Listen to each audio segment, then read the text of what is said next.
आपदा अपने साथ हिम्मत और दया से भरी कई कहानियां भी लेकर आती है। केरल के वायनाड में एक ऐसी ही कहानी लोगों की जुबान पर चढ़ी हुई है। एक ही त्रासदी में फंसे मनुष्य और जानवर एक ही सुरक्षित जगह पर रहते हैं, एक दूसरे को बिना नुकसान पहुंचाए एक दूसरे के दर्द को समझते हैं। 30 जुलाई की रात जब वायनाड के चूरलमाला में भूस्खलन हुआ, तब एक परिवार ने अपने जीवन में वो महसूस किया जिसे वो जिंदगी भर याद रखेगा। एक ऐसी कहानी जिसमें अस्तित्व की जंग है, करुणा है और इंसान और जंगली जानवरों के साथ जीने का मौन समझ है। केरला के एक अखबार में छपी ये कहानी आज वायनाड के हर शख्स की जबान पर चढ़ी हुई है। कहानी चूरलमाला की है, जब 30 जुलाई को एक बड़े भूस्खलन ने उनके घर को तहस नहस कर दिया। मलबे के नीचे फंसी सुजाता, उनकी बेटी सुजीता, पति कुट्टन और पोते स्वराज और मृदुला ने अब खुद को ढह गए मकान के नीचे दबा पाया। मुंडकाई में हैरिसंस मलयालम चाय बागान में 18 साल से चाय की पत्तियां तोड़ने वाली सुजाता ने अपनी दर्दनाक कहानी सुनाते हुए बताया कि सोमवार की शाम 4 बजे से भारी बारिश हो रही थी। मैं 1:15 पर उठ गई।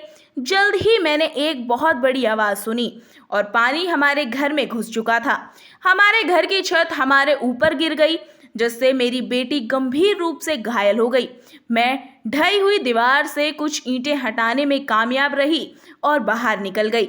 उन्होंने अपनी पोती को मलबे से चिल्लाते हुए सुना और बड़ी मशक्कत के बाद उसे बाहर निकाला।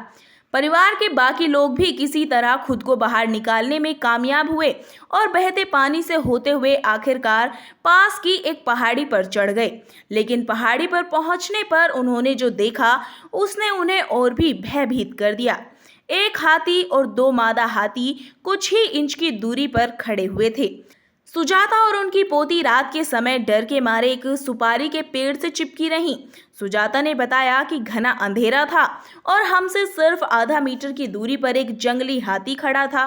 वो भी डरा हुआ लग रहा था। मैंने हाथी से विनती की, हम एक बड़ी त्रासदी से गुजर रहे हैं, हमें कुछ मत करो। हम डरे हुए हैं, कोई रोशनी नहीं है और चारों तरफ पानी ही पानी है। हम किसी तरह तैर कर आए हैं, हमें कुछ मत करो। सुजाता का कहना है कि उनकी पुकार सुन हाथी के आंखों में आंसू आ गए। मेरी पोती और मैं उसके पैरों के पास बैठ गए और वो वहीं बिना हिले डुले, बिना इधर उधर गए भोर तक खड़ा रहा। 2 अन्य जंगली हाथी भी पास में खड़े थे। सुजाता अभी भी भूस्खलन की उस रात को याद कर रो देती हैं जब सब कुछ ढह गया था। उनका कहना है कि मुझे नहीं पता कि किस भगवान ने मुझे बचाया। उनके चेहरे और शब्दों से रात का खौफ साफ झलकता है।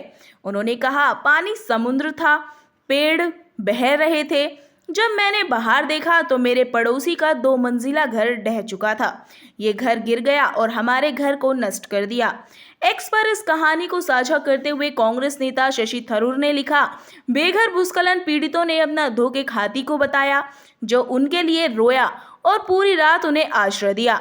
आपको बता दें, सुजाता और उनकी पोती मृदुला ठीक हैं। परिवार के बाकी लोग अभी अस्पताल में हैं। इस खबर पर आपकी क्या राय है, हमें कमेंट कर जरूर बताएं। अभी के लिए इतना ही। Bureau report, the Bharat now.